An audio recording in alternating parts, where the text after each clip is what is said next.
Hello and welcome to the Worst Movie Ever Made, an experimental movie podcast designed with one thing in mind: to find the worst movie ever made. I'm your host, Chris Ackman. I'm joined by my co-hosts and fellow mad scientists, Rob Scucci and Bob Hessick. Hey guys, how are you? And this week we are doing my head chef's recommendation. He's batting 1,000 because the two movies he suggested so far were terrible. This is Moonfall. Who wants to talk about it, and how you guys doing? I'm overdue. I'll talk about it. This movie is trying to live up to the hype and expectation of Independence Day. Yes. But the antagonist is the moon, and they need to kill it.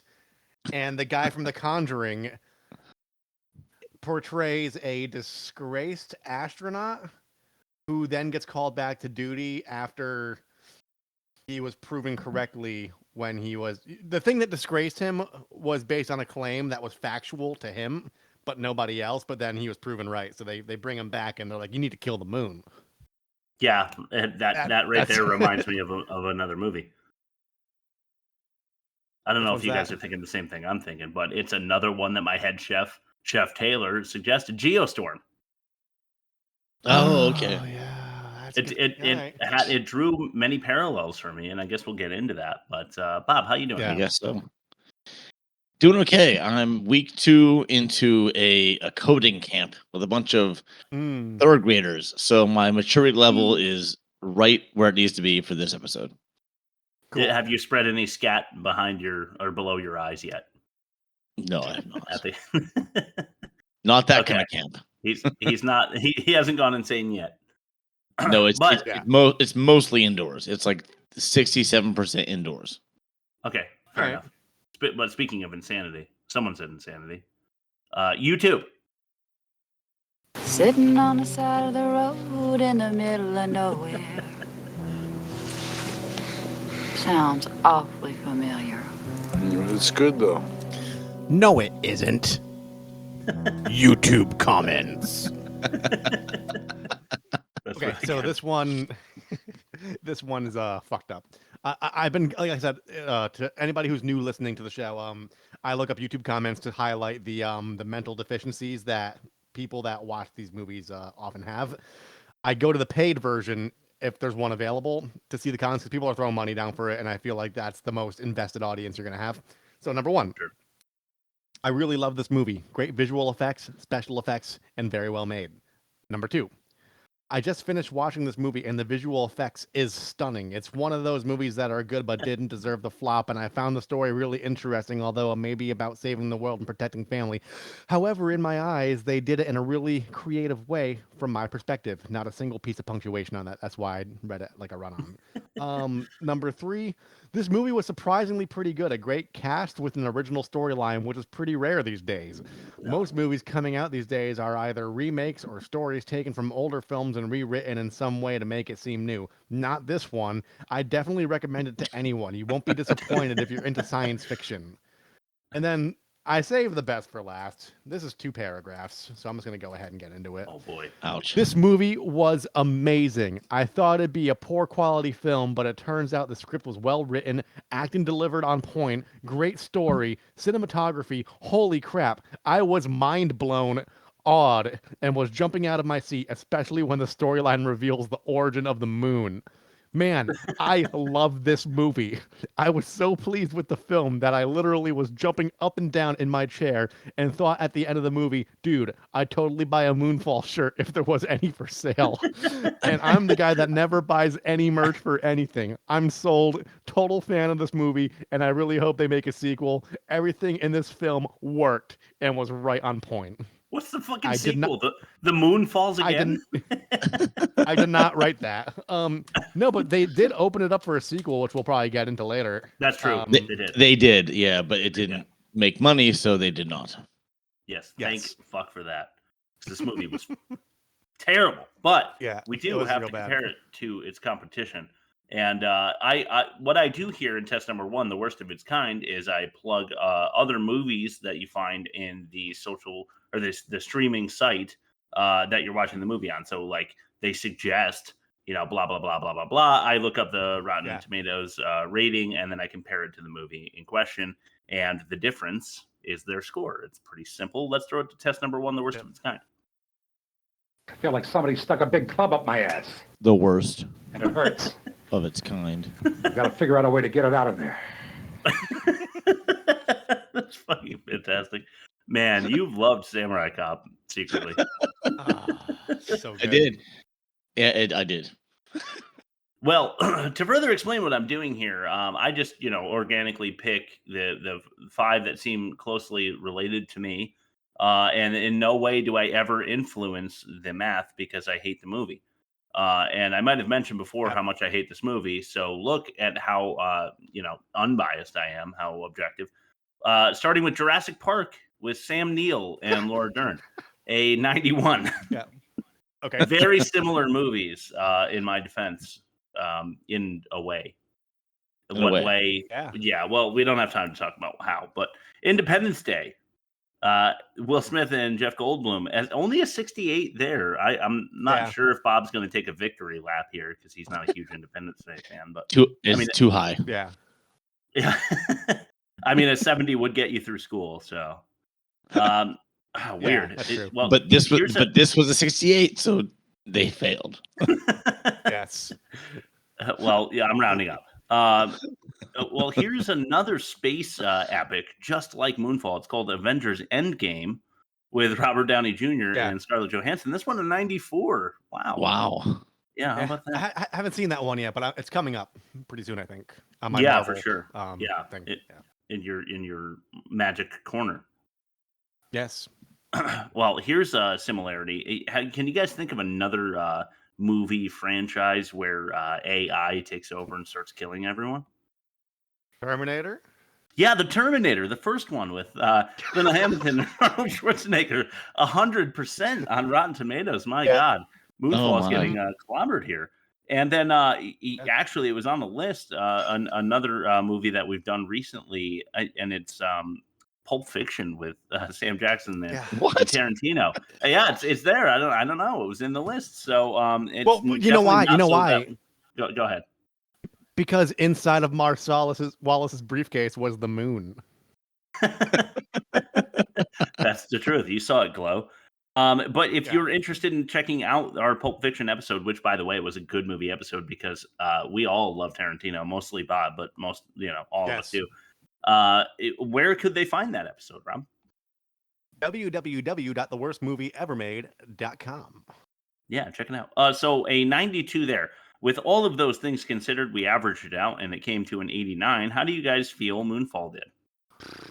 With that last guy's review, low 80s, like an 83. Jesus. Okay. I'm going to go with a 3 to round it out. Okay, well, Bob is actually closer, but it's a 30-5, which is why I definitely why I definitely wasn't selected. For sure.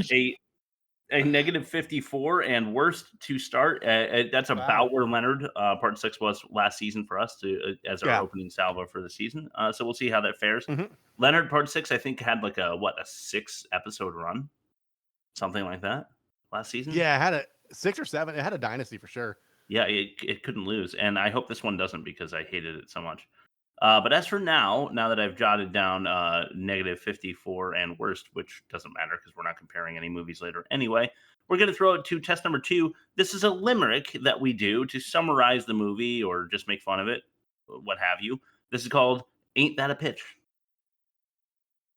But for all you Hulkamaniacs that haven't seen No Holds Barred yet, I'm making a list and I'm checking it twice, and you better go see No Holds Barred. Otherwise, I'll body slam you when I see you. Hulkamaniacs, what you gonna do when No Holds Barred runs wild on you? Test number 2. Ain't that a pitch? Yes. All right. We heard from the Hulkster there. Yeah. Who goes first? I don't mind. Go ahead. And then how about Chris, Bob, me? That okay. Work? Yeah, that works.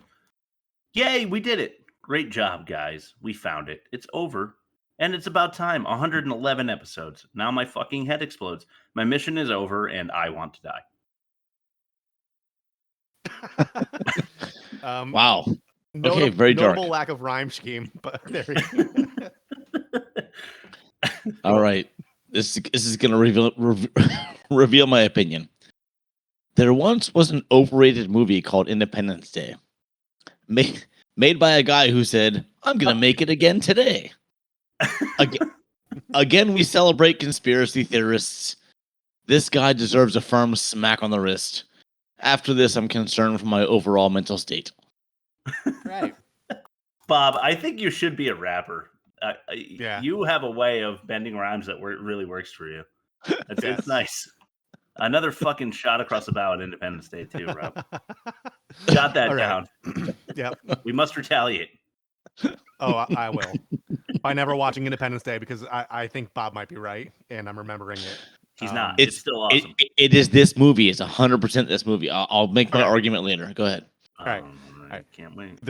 There once was a moon in the sky that was more dangerous than a pizza pie that hits your eye. Mega structures are explained and meteors they rained, but thankfully we had the Conjuring guy. I don't like voting for myself, so I'll go Rob 4 stars. Well, Rob?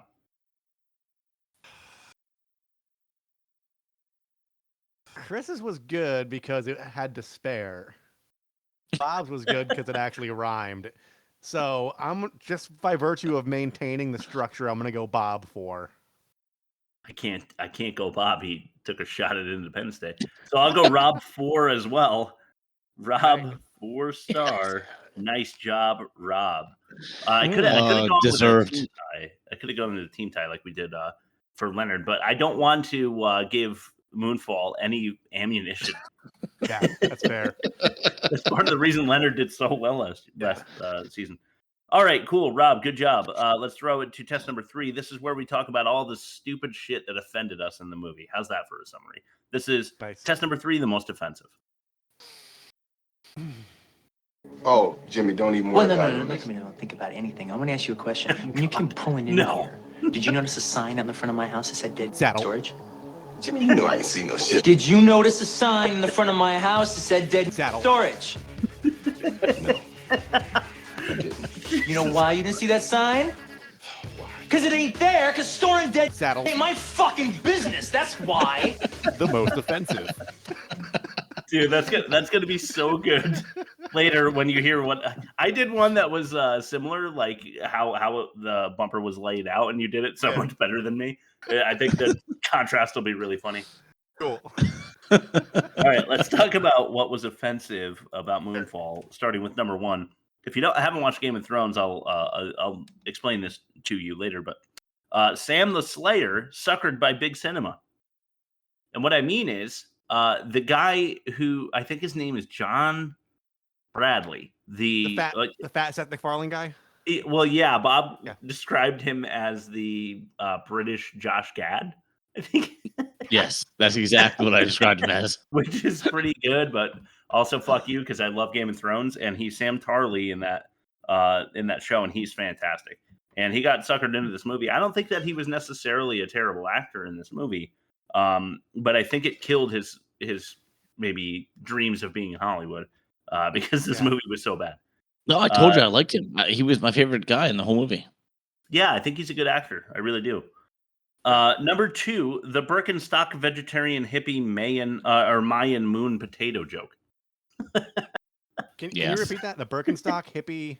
The Birkenstock vegetarian hippie Mayan moon potato joke. This really does happen in the movie. It's that Sam Tarly's character. So he's like he's a scientist who knows how to calculate the moon's orbit with a ruler, basically, and he's super smart and somehow figured out that the moon is a megastructure. And his friend, who is in the group, looks like a crazy person, is wearing your standard I smoke weed apparel, and he makes the jokes drug rug, about how the Mayans got potatoes from the moon. And it's a total throwaway line, and it was just like, let's make fun of hipster hippie types, and it offended me. Not that I am one, but I have friends that are. Farrah. Yeah. Harmless. Number 3, joking about John Bradley jumping into jeans. So he plays Sam the Slayer in Game of Thrones. He plays Do you guys remember? I don't remember any of the characters' names for this movie, which is I know. I was gonna say that at the beginning. I have nicknames. It's Halle Berry, the guy from Insidious, and English Josh Gad. Those are my. Yeah. Yeah. English Josh Gad is Casey. Okay. It just came to me. It's Casey. But Casey is trying to get ready real fast, and he has to jump into a pair of jeans, but he can't really do it because he's overweight. And that's not funny to me. Right. That is offensive. Yeah. But you know what's more offensive to me is number 4, inflating Elon's ego, which they did a couple of times in this movie, and it really bugged me. Yeah, this is before Elon was canceled. Yeah, I mean, he has, not to speak on what I think about what he said, but let's just say that it was controversial and that, he gets a lot of heat for the kind of rhetoric he's spread. So. Yes. Yeah. So, I mean, why choose sides if you're making a movie? When Aaron and I had a business, we would never have declared our political leanings, and I try not to here. You probably have had some idea you don't want to alienate. Right. You don't want to alienate half your clientele for Facebook clout. Okay. Yeah, exactly. Sure. Like if I put a big go Joe Biden hat or a big Trump flag in my restaurant, half of the people that came in might turn right back around. So, just don't do that kind of stuff in your movie, I think. Number 5, Space Fire again. Yeah. God damn it. Yeah. At this point, it's making it onto the offensive list because in 2022 or whatever the fuck, you should know. You should absolutely know that fire is not possible in space. Right. Yeah. I took a screenshot. You guys want me to send it to you? I will. Number 6, American exceptionalism. Mm-hmm. So another one of those movies, and Bob's going to say, just like Independence Day, but where America solves the world's issues. At least in Independence Day, you get collaboration from other countries, not just the Chinese who don't even show themselves. You get actual footage in places all around the globe. Not just the Chinese. That's so good. Our inaugural episode that you can find at www.theworstmovieevermade.com, Armageddon. They had the Russians. They did have the Russian. Yeah, he bangs the wrench, and he's like, "This is how we do it in Russia." Yeah. Yes, definitely not smearing other countries along the way. Number 7. This is my last. No, I have one more after that, which is a clip. But number 7 is deploy a couple dudes on daycare detail. For fuck's sake. Like you're at the launch and you're gonna send your kids off. The person you're having drive away is your own son who was just in a high-speed police chase on national television. Yeah. You don't have a guy like a security guard guy, like an equalizer or a John Wick or something that can just drive the kids to where they gotta go. You don't have just a man with a gun, a woman with a gun that can drive them where they're going. They have to go as kids in a car by themselves in the end of the world scenario. Fucking ridiculous. Yeah. Anyway, everyone else quit because the world was ending. Yeah, I guess I might have. That's true. Yeah, but if you stuck around, maybe you get a real big payday. Yeah, if you're the only guy willing, why not? If you're the kind of CIA agent who's got a 3 a.m. hot dog depression going on. I don't know. I'll tell you from experience. Watching kids just doesn't pay. Yeah, fair. Yeah. I did that all day. And I'm run down, as you can maybe see. I'm overcompensating by talking too much.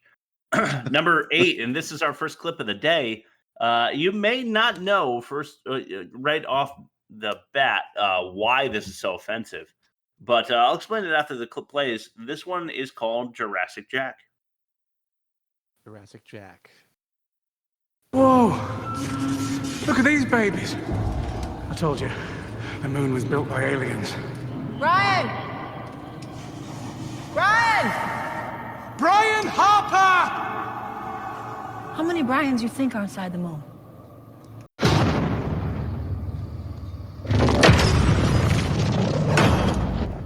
Whatever this place is built out of, one thing's for sure. It's stronger than anything we have on Earth. Do you guys know why I found that offensive? No. Was that like the rippling water in the cup on the dashboard in the first Jurassic Park? Is that what it's in reference to? Okay, it is in reference to a Jurassic Park movie, but it is not the first. Okay. That's really weird that you would say that. I've only seen the first. Okay, well, the second one, which is terrible, maybe podcast fodder for future seasons. But Julianne Moore plays someone called Sarah Harding, and Vince Vaughn is out in the jungle looking for her because she was on a mission before him, and they're all looking for her. And Vince Vaughn's character goes, Sarah Harding, and then like Sam Neill or something turns to him and goes, how many Sarahs do you think are on this? Or on this island or whatever. Yeah. And it's a pretty good line, but that was literally just Jack from Jurassic Park 2. Totally. Like straight up Jack. It's not a reference, it's just a fucking steal. And I hated that. There was another steal, and I forget what it was, but they're guilty of it because they did it again in this movie. And I forget what it was. I'm so mad I didn't write it down. It's tough because you can't be guilty of plagiarizing the joke if it's a different if it's different verbiage, but the same idea behind the joke. Although you should be liable, in my opinion. They should have paid a penalty for making literally the same joke. Yeah. All right. Well, that's what I have for offensive. You guys want to mention anything you found offensive that I missed?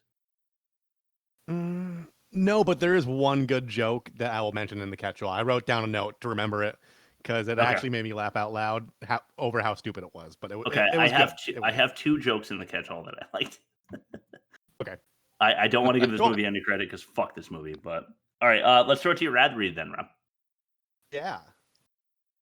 Going to Ponderosa. Here I am, just like Bill Cosby in the new movie Leonard Part 6, on yet another secret mission. Arriving, I enter cautiously. Then I see it. Now get a Leonard Part 6 mini spy camera at Ponderosa for only 99 cents with any purchase. All right. Hi, Leonard. Rob's ad read. There's a family feeling at Ponderosa. Today's episode of The Worst Movie Ever Made is brought to you by Captain Crump's Mung Butter. What is mung butter, you ask? We don't know, but we have a surplus of the stuff after trying to create an entirely new category of food that failed to materialize, and we have to offload it before the rats find it. Mung butter goes great on toast. Mung butter goes great on roast. Mung butter is totally not creamed corn that's been spray painted green and blended together with sawdust and expired meat ends from the deli. But if you have evidence that speaks to the contrary, you'll disappear quickly because mung butter is creating jobs and we can't afford for you to be asking any questions. What are you creating? Seriously, what are you creating? Yeah, nothing. Didn't think so. So shut the fuck up and sink your tongue into the mung. Holy shit. That's it? Yeah. Man, that's aggressive advertising there. I buy an aggressive marketing campaign, but I love it, and I have a case of mung butter here, which I have tasted. Let me ask you: Is there also somebody standing slightly off camera pointing a gun at your head, or is that just me? Yes, like documentaries I've seen about real life places and real continents that do exist. There was a man standing a few feet away with a gun pointed to my head while I said into camera how good mung butter was, but but I meant it. Can't live without it. You can't. Yeah, mung butter. So I'll find out. Yeah, we'll have to send you a case, Bob. Yes, please. In the mung. Send me a guy with a gun. Yeah. Oh, it comes with. Yeah, it comes with. All right, test number 4, the worst dialogue. Some really bad dialogue. You could drop this guy off at the Arctic Circle wearing a pair of bikini underwear without his toothbrush, and tomorrow afternoon he's going to show up at your poolside with $1 million smile and a fistful of pesos. It's unbelievable. I can't believe that really happened in a movie. Okay, we count down from 5 here. We'll start with the fifth worst line of dialogue. And you know what? I'm skewed here because I hate junk science, and that's all this movie was. So number 5 starts with singularity. It's some kind of self-aware, self-replicating singularity. Like a machine? Machines don't have intelligence. This does. It's everything we feared about AI. And it knew we were coming, so it was probably drawn out by the electronic signature of the capsule. Everything we thought we knew about the nature of the universe has just gone out the window. Yeah, I try to make these clips shorter if I can, especially because in Pulp Fiction we hammered you with like 1.5-minute clips. So sorry for that, everybody. I hope you enjoyed them. That was a nice short one, but it's ridiculous. Self-replicating singularity. What is that? Yeah. What does that mean? It doesn't make sense. Somebody tell me.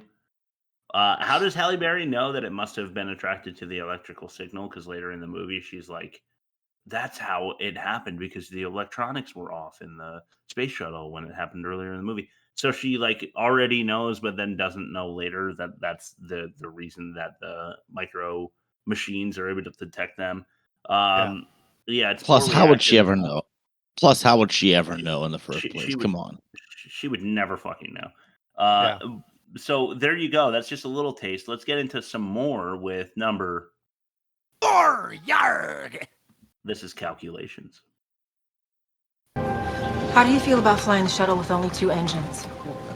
It can't be done. If we launch when the moon is directly above us, the increased gravitational pull should give the shuttle a boost, giving you a really good chance of getting into orbit. You evacuated my entire flight crew. Can't fly the shuttle alone. That's why I'm going with you. My guys will stay back and handle the launch, but we've got a very narrow window of time here. You'd have to be ready to go in exactly 28 minutes. You fly, and I'll navigate. Just like old times. What do you say? What about the EMP device? It's still on the moon lander. I mean, we lost the crew, so we're gonna have to set it off ourselves, but you paid attention, right? 2 clicks, then press the button down and hold. Triggers the device to go off. Simple. You figured all this out? And he calculated our new launch trajectory. You know, without electronics, we're gonna need to make split-second calculations up there. Plus, we lost our flight engineer. You know, when I have 28 minutes to save the world, I also talk at this pace with no sense of urgency. Yeah, exactly. Yeah, that's really the heart of it. That's what bugs me so much.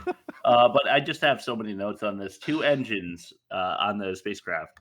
And he says that's impossible. She says, no, it's not impossible. The moon is so close that its gravity should give us a boost. Where's the calculation for that? Yeah. Could you explain that for me? How do you know? How are you confident in that? Because you know, Josh Gad from the UK didn't even do that calculation as he should have. We just have 28 minutes. I wrote so to set off the EMP device, they're confident will kill the AI, even though the AI should know what kills it and correct itself. It's just 2 clicks and then you press down. It's nice and easy. Yeah. Everything about this movie, it's just like, hey, if we say like NASA jargon at dumb people, they'll buy it. That's why this movie fucking bothers me so much. Yep. Because I'm not an idiot. At least I don't think I am. Maybe so. You guys let me know in the emails. Rob, where can they email us? www.theworstmovieevermade.com. Let me know if I'm dumb. Here's number 3. This one is rules. And this is just in from our correspondent in Southeast Asia. Apparently the moon is causing a drastic increase in tectonic activity. Reports of countless earthquakes and volcanic eruptions keep pouring in. That's weird. What's weird? The moon doesn't have enough gravity to do that, no matter how close it gets. You still don't get it. We're dealing with a megastructure. Your rules don't apply anymore. There it is. They gave up. They didn't want to try to explain anything, so they had Sam Tarley say, your rules don't apply, so that I can try to relax, right? I can't relax. I have to do the science that I can't do. I can't do math. I'm not Bob Hassick over here. I don't know, but I'm trying. I fucking hated this movie because I'm sitting here trying to, do half-assed math on how the planet would never hold up when it's hit by all the asteroids and how plate tectonics don't split at exactly the launch pad and how you don't know whether the moon can boost your fucking gravity when you have 2 engines on a 3-engine spaceship. I'm just number. This one's scan. Am I still alive? We scanned your consciousness. You're part of the moon now. What? No freaking way. No, you're right. No freaking way. So,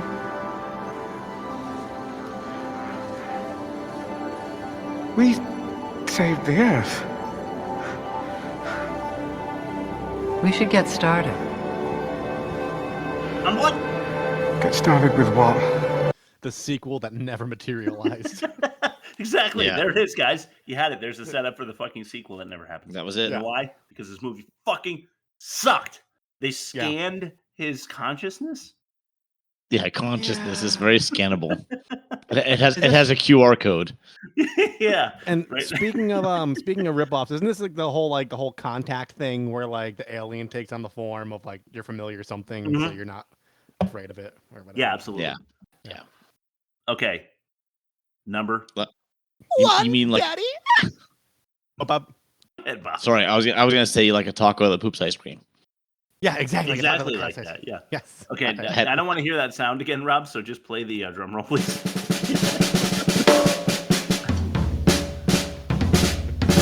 You know what?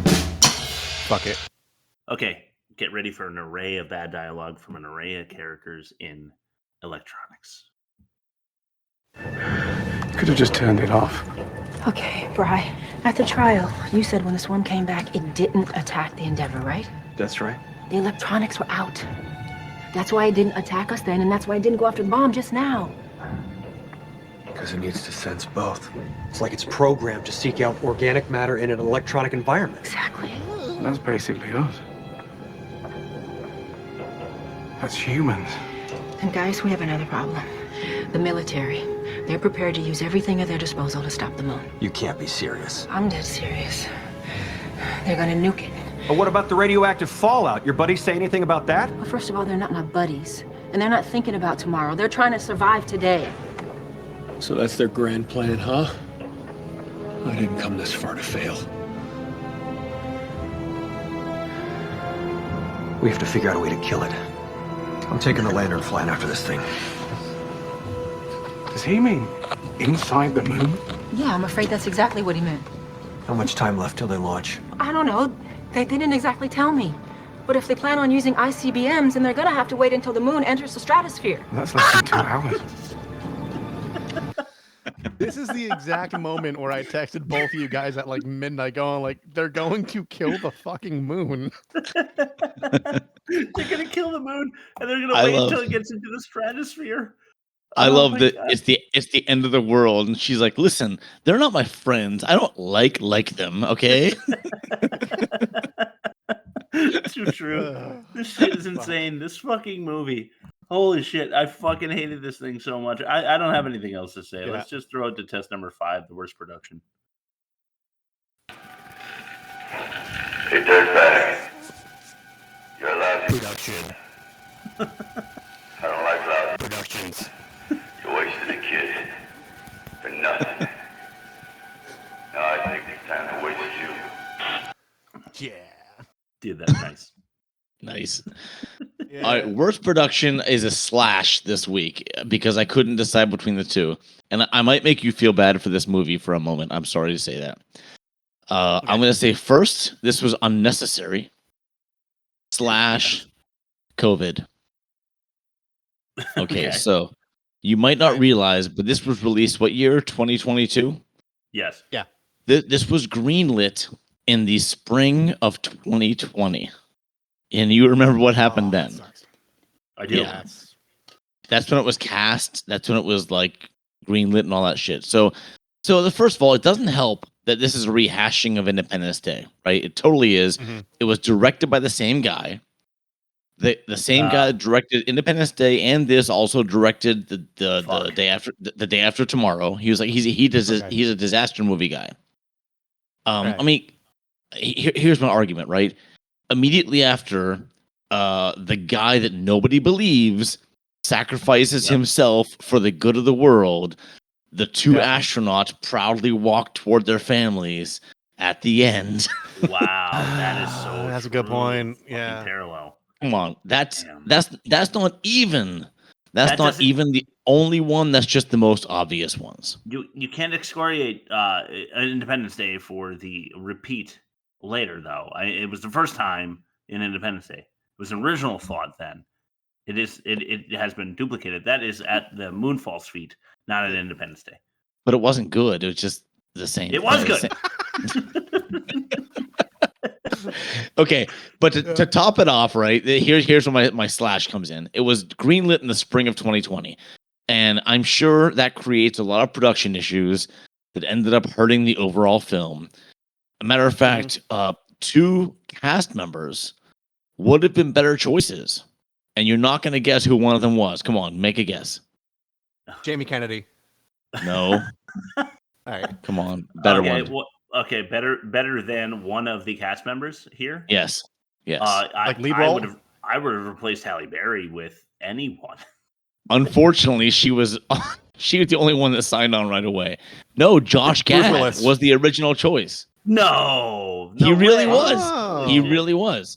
Josh Gad played that guy, and then remember the guy that he was the second husband of the astronaut's wife. That is Michael Pena.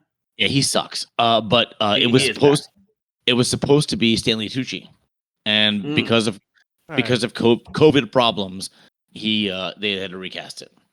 Can you tell me what movie we've seen Michael Pena already in our podcast lore? Oh, that was the police one with what's his name? That was End of Watch. Yes, it was nice. Yeah. End of Watch. That movie he fucking sucked. He was worse than this, if that even means anything. He was worse than this. I agree. So anyway, those are my 2 arguments. It was unnecessary because it was already done, and COVID really fucked it up. So I feel bad. I feel bad because COVID really fucked it up. But at the same time, it was never going to be good. Yeah, it was never going to be good. Yeah. Speaking of Michael Pena, you will hear from him later in a test that supports your theory that he's kind of bad in this movie. What test that might be, I'm not too sure. It might be coming up right now. And test number 6, the worst acting. This is where the law stops. And I start. Acting badly. That's 2 Cobras. It is 2 Cobras. And you know what's funny is what was that 2 seasons ago? We did the worst acting on Demolition Man. Yep. Yeah. Yeah, he's so becoming a mainstay. Yeah. Oh yeah, Stallone he cuts. is. We better hear from Stallone again this season, otherwise I'll not be happy. Yeah. Let's start with number 1. This is Cover Up. In school, you were taught that Apollo 11 lost contact with Mission Control for 2 minutes. Not true. Mission Control cut their feed to the world because they found something on that day. Strange, pulsating lights emanating from beneath the moon's crust. It was me who was assigned to keep it under wraps. The Apollo crew played ball. Everybody after. Just Brian Harper wouldn't. They called him crazy. Threw him out with the trash. You're telling me that the moon was effectively the biggest cover-up in human history? Biggest, probably. You had blood on your hands, too. Yeah, well, anyone who follows orders pretty much always does, don't they? That technology, it's light years ahead of us. Compared to that, we're the Stone Age.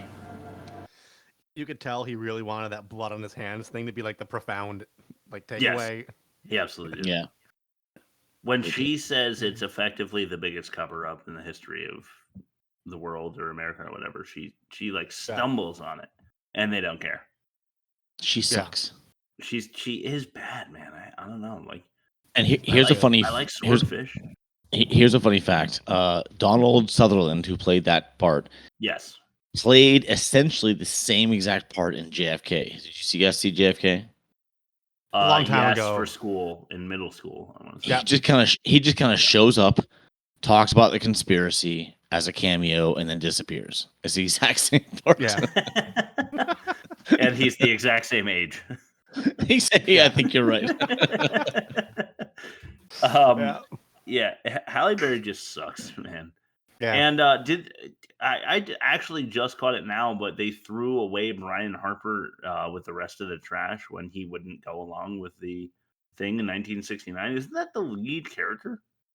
Yeah. How old was he then? Exactly. No. What? No. He wouldn't play ball for his role in. Oh, later. Okay. Later, yeah. I just forget what you're. Why bother? Why bother throwing that fucking in? It has nothing to do with the story. That's a catch-all thing that I'll bring up if you don't. Like all of NASA refuses. They're all on the gag. It's the world is flat. It's just if Brian Harper, a man of moral value, was actually there, he would tell us. The fact that he didn't age and he's totally ripped, unemployed. That's the thing. Yeah, right. He's not even an alcoholic like Gerard Butler was in Geostorm. Right. He does crack a beer. But about that. All right. Anyway, number 2. Okay, Halle Berry again and kill it. Plan is to take off when the moon is closest to Earth. Since we're dealing with an unpredictable target, navigation is going to be crucial. Our navigator, Carl Saunders, is going to be making sure we hit the mark. Flight engineer Hannah Martin will run real-time calculations to ensure that we intercept the moon. And once we clear the atmosphere, we'll begin the refueling process. But thankfully, our friends at SpaceX have a propellant depot currently in orbit. I love Elon. So once we're all powered off, we use our thrusters to position ourselves over the Mare Crisium. Our Chinese friends have jerry-rigged the onboard systems so that we can fly it without electronics. So we'll park the rover section of the module with the bomb inside, then switch the electronics back on and use it as bait to lure this thing out of its hole. Then you guys will pull the trigger and kill it. And then hopefully you all can go back home. If you still have one left. And it just smash cuts to Casey like blowing into a tube and like pedaling furiously to move the ship along. That I mean, mostly that wasn't Patrick Wilson. That was Halle Berry that I had an issue with. Yeah. When she comes in, she kills the whole fucking. I mean, it's what they're explaining is preposterous and totally dumb. Yeah. And who cares?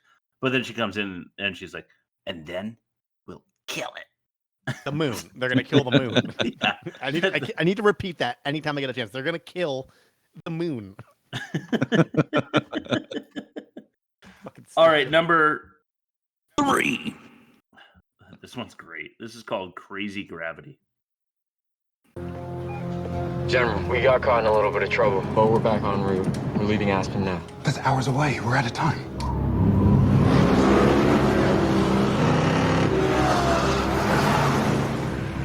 Sonny, watch out! I gotta call you back.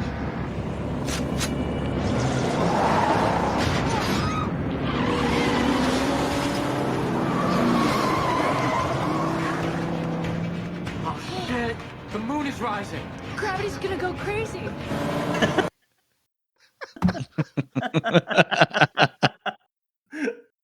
What? All right, so that kid. I mean, it starts off with the guy's talking to like an admiral or like a fucking captain in the army or navy or whatever, and he's like, "Oh, I'm sorry, I'm gonna have to call you back." As this dude's like, road raging at him. I want to say Fury Road. It's like a car chase scene all of a sudden where these burglars are trying to run him off the road. And he's like, all right, I'm gonna have to call you back. Like he has experience. And I guess he was just in the police car chase. But not an appropriate reaction in my view. Yeah. But yeah, I mean, how do you get away from the who wrote that line? You can't act that well. You can never act that well. When you're supposed to say the moon is rising, it's in the stratosphere at this point, and the girl goes, "Oh my God, gravity's gonna go crazy." What the fuck are we talking about here? I don't know what this movie is. I don't ever want to watch it again. No, I don't want. I want to just hit myself with a hammer until I forget it exists. Yes. This is number 4. This is Casey. Come on. Right. I'm the director of NASA. This is my call, not yours. Yeah, and I'm the commander of this mission, and I'm staying behind. There's gotta be another way. There's no other way, Joe. You know that. We have to finish this, or that thing's gonna finish us.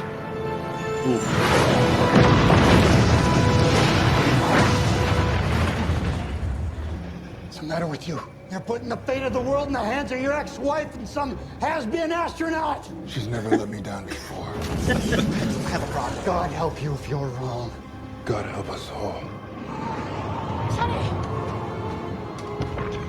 Sonny, wake up! No. No. No, you shouldn't have come back. You don't leave people behind, okay? Brian, you are not gonna do this. Casey! Casey!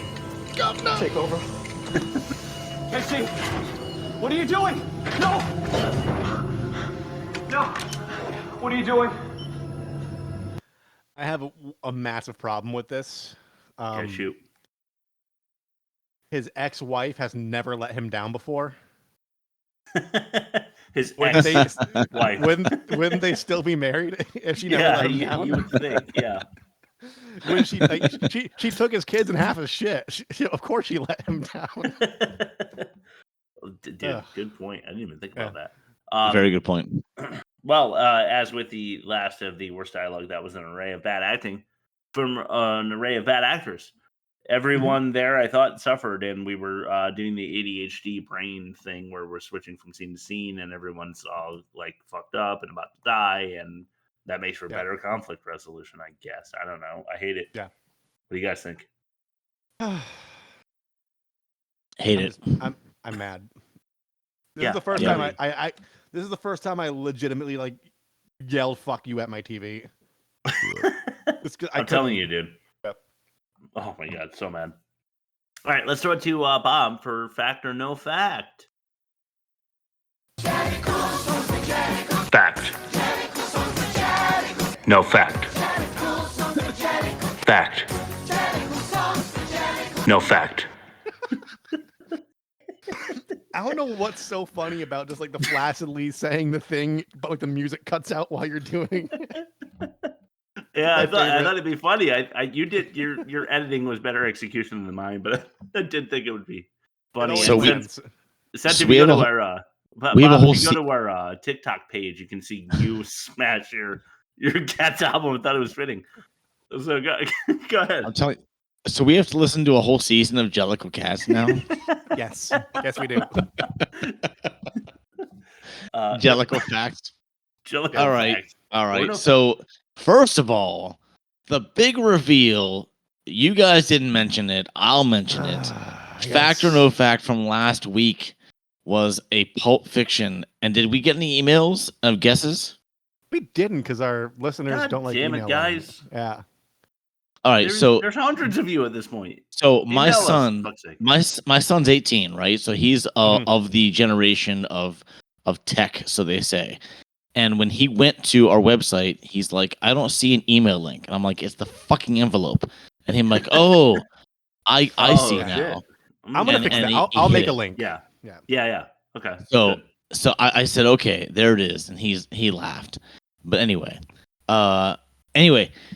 you guys both got it right. Yeah, we doubled down. You doubled down and you got it right. I love Peter Jackson. I love Peter Jackson. I loved his old horror movies. I loved his take on Lord of the Rings. Peter Jackson's he's my man. He is light years above Quentin Tarantino. Anyway, but his script. But I did not love Heavenly Creatures as much as I like Pulp Fiction. We didn't. There you go. Right. We did not think so. We knew it. And you did it. Good job. So last week, I gave them 5 opinions of mine that were real and not real. 4 were real, 1 was a lie. They picked a lie. This week, I'm going not with opinions, but facts. And 4 of these things are facts, and 1 of them is a lie. Here we go. Figure it out. 135 different sets were constructed because COVID location restrictions. Wow. Okay, second, the film nearly lost an equal amount to its $138 million budget after marketing costs were factored in. Okay, third one. The film is based on a real-life popular conspiracy theory about the moon being a hollow construct and not a planetary mass. Okay.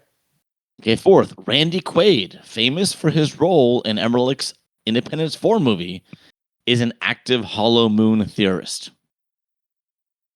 And last, a real astronaut was on set during production as an advisor, and whenever he approached Roland Emmerich and said, "That's not really possible," Emmerich told him, roll with it. It's just a movie. Why have him? Then why hire him? Okay. 500 hours of Spanish. Just in case. Yes. Just in case. Just in case. Okay. That was a fact. That was a fact. I believe the sets thing that they were. I don't know if the number holds true, 135 different sets, but I believe that I could see why that would play into the other budget points you made, and I could see why there would be restrictions. And like, I mean, I didn't count them, but there was a lot of different things. Moving on. It nearly lost an equal amount to its $138 million budget. So you're saying a $138 million deficit once you factor in how much it made against how much they also spent on marketing. Yes. So that's believable. I believe that is based on a real life popular conspiracy because I feel like this movie is so contrived and not original. Then I don't think anybody had the imagination to come up with the theory. I think they pulled it from somewhere. They read something on like Snopes.com and we're just like, all right, we'll roll with it. To that point, I know Randy Quaid did kind of disappear from Hollywood, so it's not too far-fetched that he is a conspiracy theorist. I'm not sure if this is his theory, but I mean, it's believable. And then the real astronaut was on set as an advisor, but they didn't listen to his advice, which just seems like, why would you hire one? So I think that might be the lie, because why would you hire somebody to advise on what's realistic or not in your movie, only to have them on the payroll and not use their advice? So I'm torn between that and the amount of different sets. I believe a lot of different sets were made, but I'm not sure if it was 135. But my gut tells me number 5 is the lie, because why would you hire somebody if you wanted to use their advice to make the film better and not listen to their advice? So number 5, final answer. Totally fair, Rob. I'm between the 135 sets constructed and the film lost almost equal to the $138 million budget, just because those numbers are so similar. But then again, Bob is a smart guy. I think he'd realize how similar those are and would skew his lie if you realize I'm a smart guy. Yeah, I think so. Email us if you feel different. Tell us which one of us is an idiot. It's the envelope. It's the envelope, people. Hit the envelope. And I say that all the time when I say you can click the envelope on the bottom. Yeah, he does. To his credit. I don't know, man. I'm with you, Rob. I feel like why have a real astronaut on set if you're not going to take his advice? And I like the 135 sets constructed because of COVID restrictions or whatever. 135 seems like a lot, though. So yeah. I guess I feel like I'm second guessing myself because I feel like often it's the money thing is where Bob like screws us. So I want to say number 2 and I want to say number 1, and I'm just gonna. My gut was 1, so I'm gonna go with 1, so I don't Rochambeau myself for screwing it up later. Number 1, 135 sets is a lie. You guys do better when you double down. Not that either of you got this right this time. Damn it. Randy Quaid is a lunatic, but he's only a lunatic not because of his hollow moon theory. He does not believe. I knew he was a crazy man, so he does not believe in the hollow moon theory. God damn it. Though the hollow moon theory is real. It definitely is. Yeah, I've heard of it. And the film barely made any money. And then after marketing, lost pretty much the equal amount of its budget. Yes, it was around $145 million. Yes, they built 135 different sets because of COVID location restrictions. And yes, I thought the same thing, Rob. Why would you hire an astronaut advisor if you're just going to tell him to roll with it? But that's what I read. Had to. Yeah, job, I think he had to. I would take that job. Exactly. I'm going to give you 100. I don't think that could. All right. I'm going to give you $100,000 to eat the catering and be ignored. How much? Yeah, how much is a former astronaut making these days? I mean, I think take the work, Yeah, I mean, otherwise you're like cutting the ribbon at the new Circuit City. Yeah, exactly. And that doesn't pay. Consulting is a great Radio line of work Shack. because the new consulting tweeter. is a great line of work because you give people advice, they don't follow it. You circle back 90 days later, you go, "Did you follow my advice?" They go, "No." And you go, "Okay, I'm going to give you the same advice again. You're going to give me another check, and we're going to do the song and dance until you fire me." Yeah, for sure. That's awesome. He's like, "Hey, I made Independence Day." The guy's like, "I'm not impressed." Anyway, not impressed by your space knowledge. Yeah. All right. Well, now it is time to get into the fun. Here we are going to talk about everything that we saw that we hated for any reason that doesn't fall under the umbrella of any of the tests that we've done so far. This is the catch-all.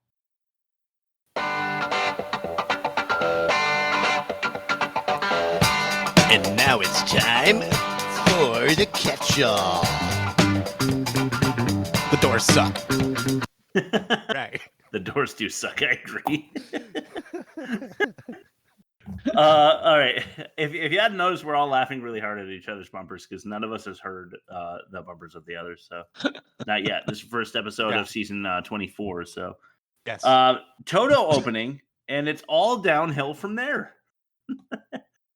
You know what? I was talking to Stacy when we were watching this. She was in and out watching it because like it's not. She doesn't have to. We do. I don't. But I was like, they're gonna save the day, and then the credits are gonna roll, and you're gonna hear Africa. And they didn't go straight to Africa in the credits. So yeah, that's true. I saw it coming, but they got you. Yeah. They got you. Yeah. It is true though. They got me. I thought it was "Missed the Rain." I thought it was "I missed the rains down in Africa." Yeah. Not "I blessed the rains down in Africa." But, yeah. So true. They got me there. You can hear sound effects in space in this movie. Yes. Don't know how that's possible with no air. Anyway. Yeah. Yes. I don't want to move. I hate New Jersey, says someone. How do you feel about that, Rob? They're not wrong. I mean, here's the thing. People are right to say that. Certain areas of Jersey have a smell, but like it's also like every other. I moved from Connecticut to Tennessee, and everybody's like, "Oh man, so it's crazy and different down there." Like, no, the whole nation's been gentrified. You're literally just eating in a different zip code with like slightly different laws. Yeah. So and different.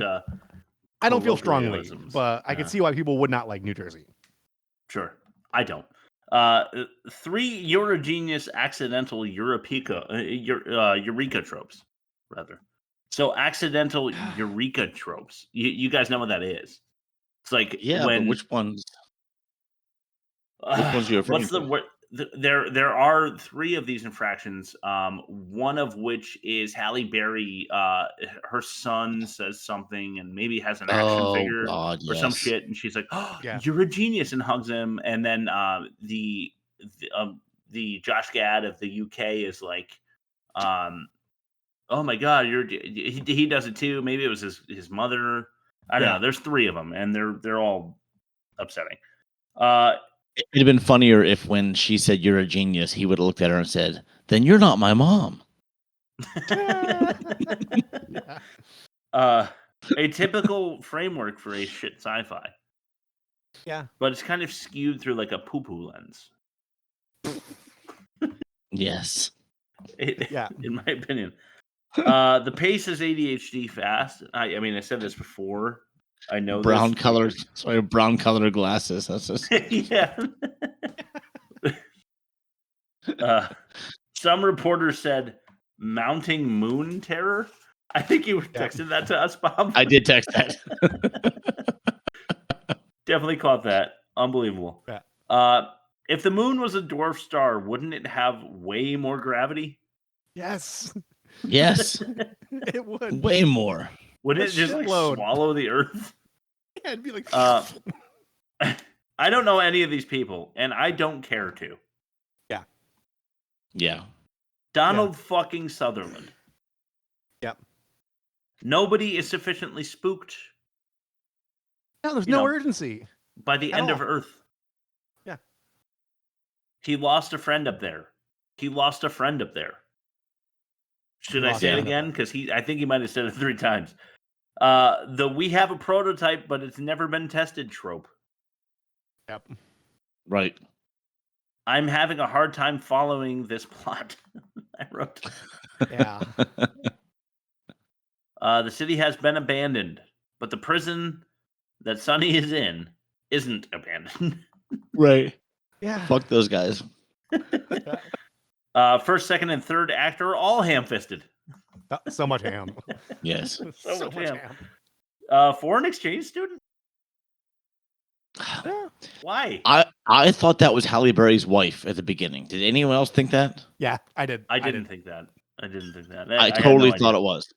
I'm like, oh, okay, it's the wife. And then I thought it was like her partner or something. Yeah.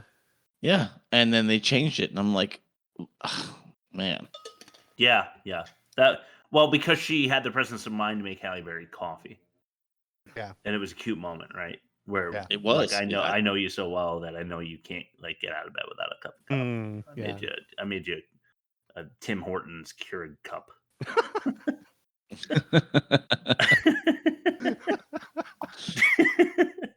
Tectonic plates breaking rather inconveniently, like on the fucking launch pad, for instance.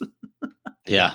I know I mentioned it before, but that really did happen. Like, there's tectonic activity that happens to interrupt the launch. Yep.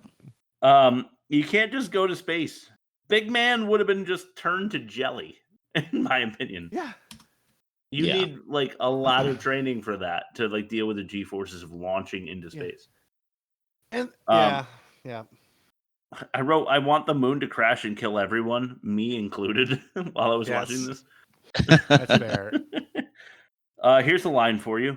Big ass gravity wave coming your way. Yeah. It wasn't enough to clip, but big ass gravity wave coming your way made me laugh. Yep. Even with the moon super close, wouldn't the Earth still hold on to stuff?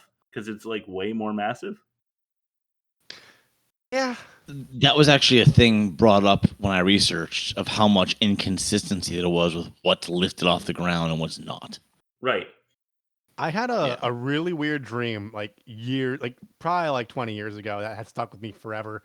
And it involved the moon blowing up, and then like all the water just disappeared, and like all the ocean beds were just like a bunch of squids just going like, dying. Ooh. And like I think about it a lot, but like, I wish that would happen in this movie. I was hoping there'd be some squid wiggles. Right up. Yeah. Aren't thrusters on a rocket ship balanced? When they lose one, wouldn't they just go sideways? In a circle. In a circle, right? Yeah, a circle. Yeah. Latitude and longitude in space. Yeah. I don't know how that works.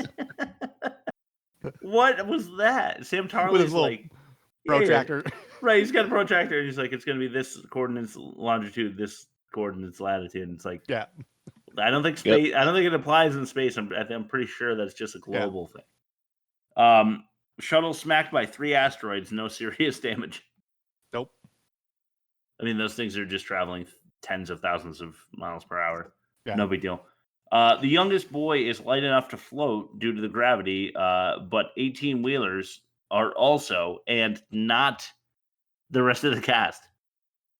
Yeah. 18-wheelers are floating, and so is the little boy, but the rest of the cast is not. Yep, For some reason. There should be a human villain. I thought that would have made this a lot better. Yeah. Like somebody really pushing for the nuke like they were in Independence Day, which was a farce brilliant movie. Yeah. By like 30% and still got a D. But yeah. It was equal to. They plan to nuke the moon when it's in the stratosphere. Yeah. What would that do? It would kill cause everyone anyway. It'd cause the exact thing they're trying to prevent, which is moon debris falling to the earth. Yeah.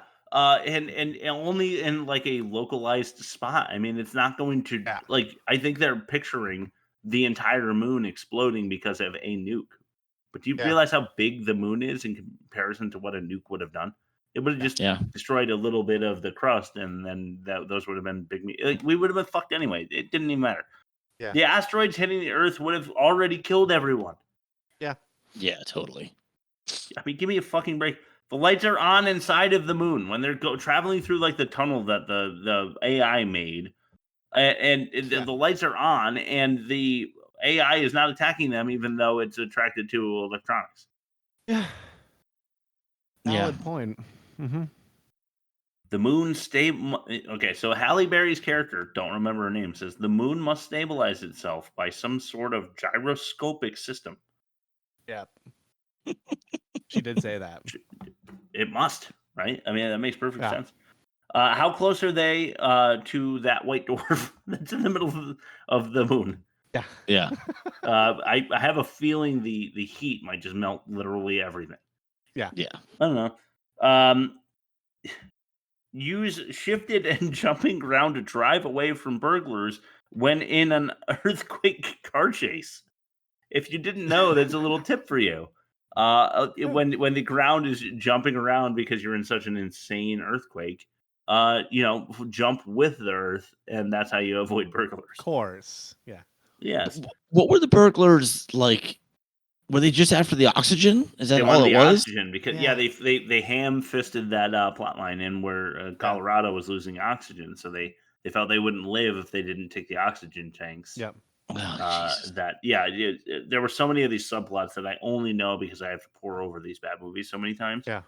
That I wouldn't otherwise catch on a first viewing. So if you weren't aware, the burglars, the people who are trying to rob them, are trying to get air tanks that they have in the car, which don't matter. They never use them. It's just a dumb subplot. It's a side quest. It's like The Room. They keep introducing side stories they never resolve. Yes. Absolutely. Okay. Standard AI rebellion trope. I mean, it has to just be said. The AI, though, just becomes nanotech. Yeah. Yes. Like a girl's got like a Siri by her bed in the past that's the future or whatever, and it just becomes nanotech. Yeah. Inside the little like sphere or whatever she has. She's like a, what do you call a pyramid, like cone thing? Like it's a pyramid, right? A triangle in 3D. What do you call that? A pyramid? Yeah. A triangular prism? Yeah, prism. Yeah, let's go with that.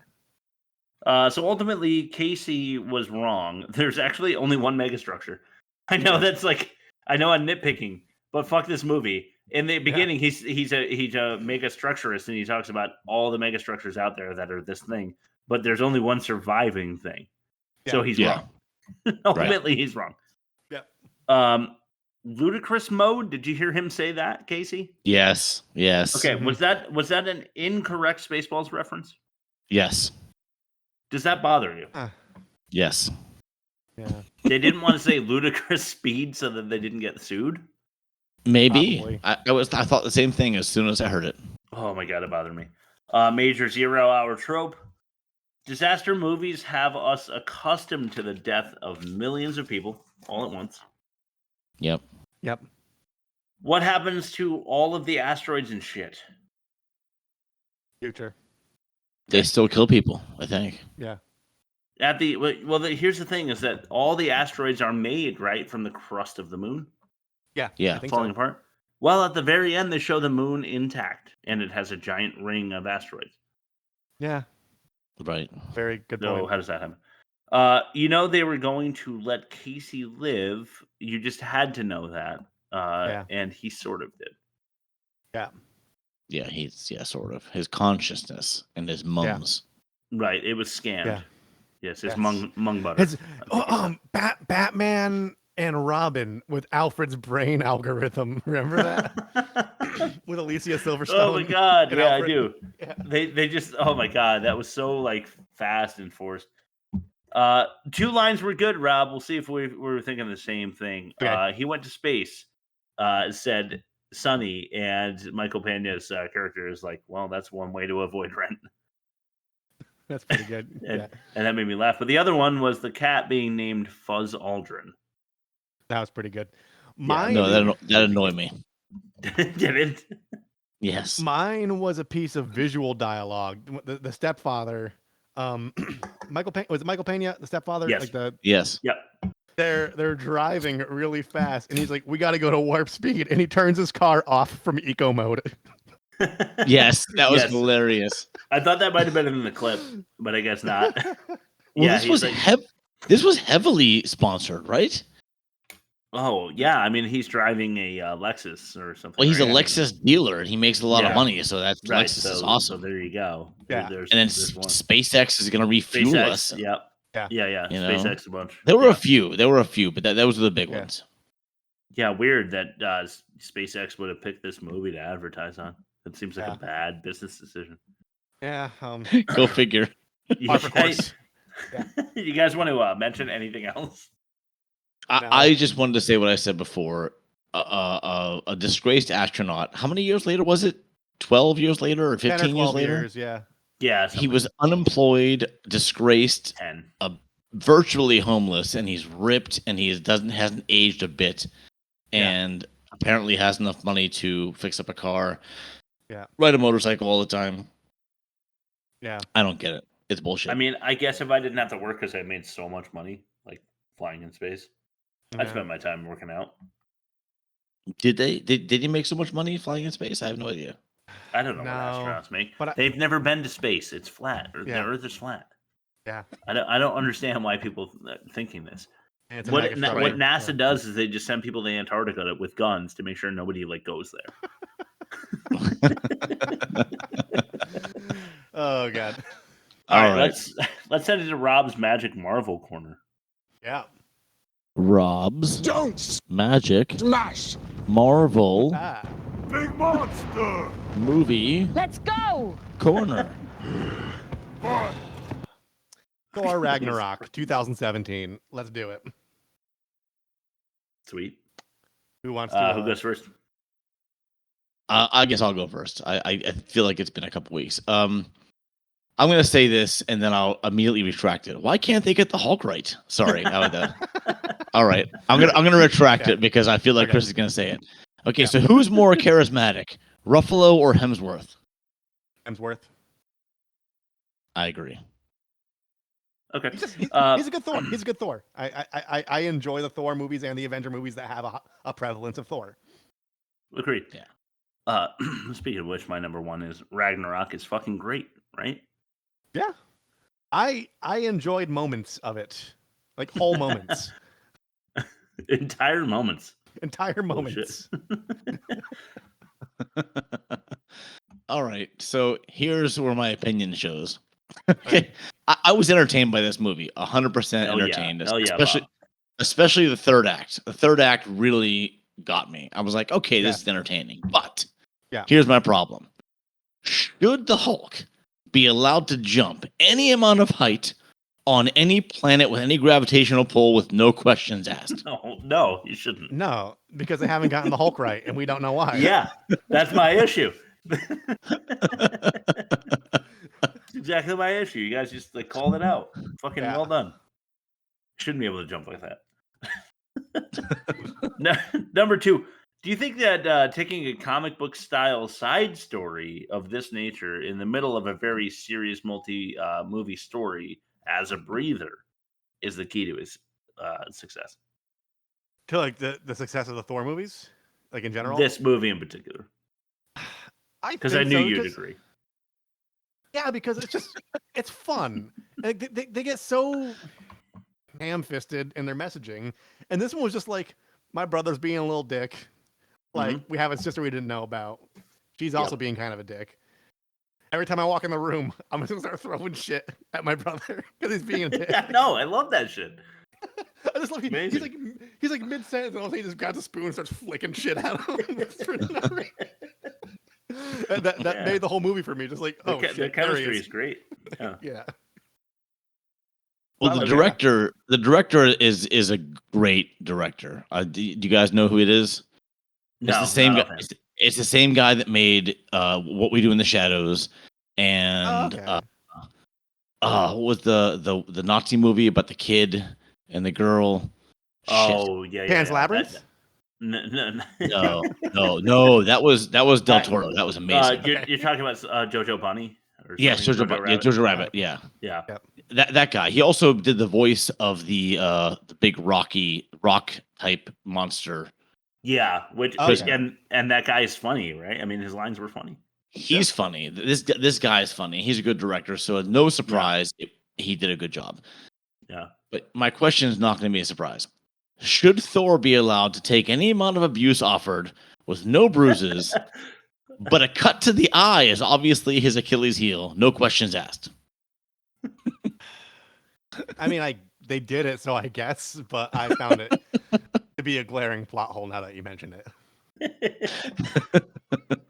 All right. This is why I don't watch these movies. Yeah. You just gotta let them happen to you. It's like the Fast and Furious. Like you just gotta sit back and be like, like, you know. And I did let this happen to me, and that's why I was entertained. Well, I'm glad to hear that, because if you are given that it is a supernatural universe, you can live with that. Hey, Aaron. Yeah. You can live with.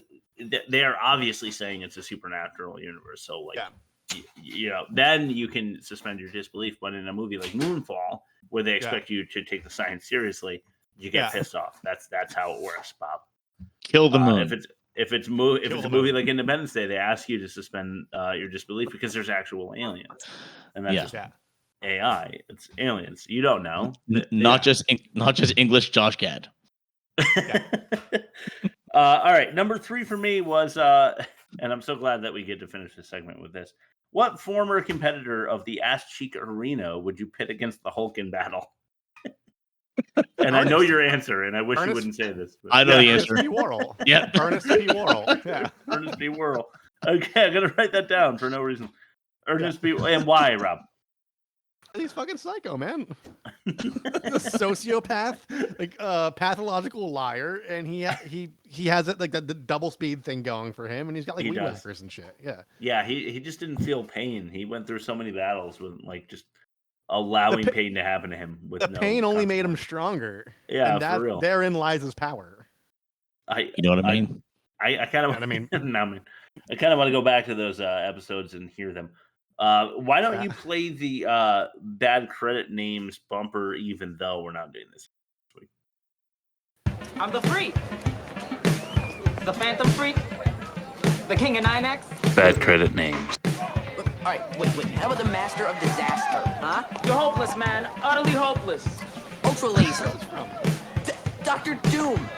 Orwell's here now. He's living large. We had no names, man. No names. We are nameless. Okay, score 5. Shotgun blast. That there was from Hackers, a terrible 90s flick that we did earlier, where every single person has a horrible nickname. So I was thinking either Hackers or Double Dragon. I couldn't.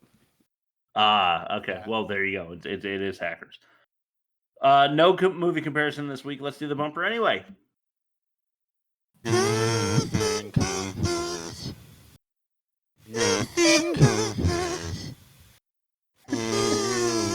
Fight the real enemy.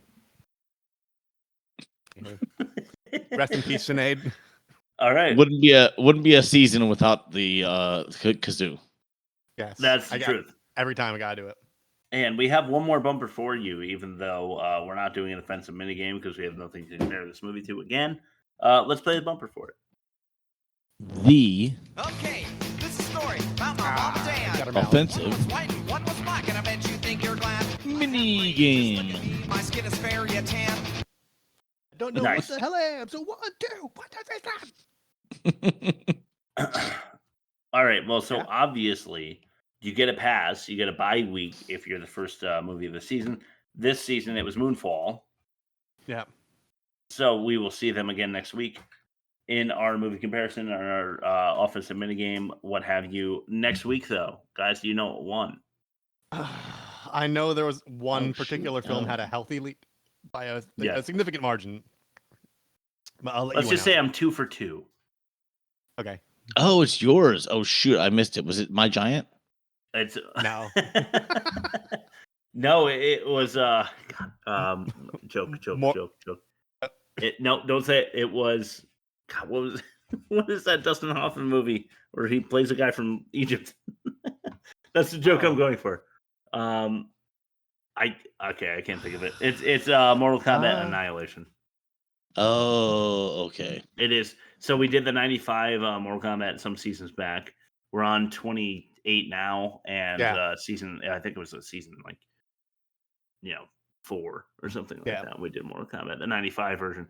So now that we've gone through 26 seasons as we have, we finally wrapped around to Mortal Kombat Annihilation. I can't wait because it's actually worse than the 95 version. But you can't just skip to the second one, right? You got to do the first. Yeah. So there you have it. That's what we're doing next week. You have spoken, you the listener, who I love very dearly. Rob, why don't you tell them where to find the rest of our content? www.theworstmovieevermade.com.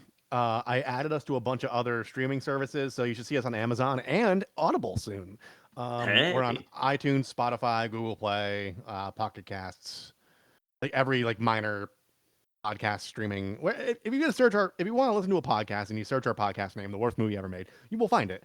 We're also on YouTube, which you could find at www.theworstmovieevermade.com. We're also on Instagram and TikTok, all of which can be accessed through www.theworstmovieevermade.com. There's an envelope on the bottom of that page that looks like a piece of mail, and that is for emailing. Which we're at 8,000 downloads now, which that's not a crazy high number, but we have listeners, and we want to hear what movies you guys want to watch. So that's my call to action right there.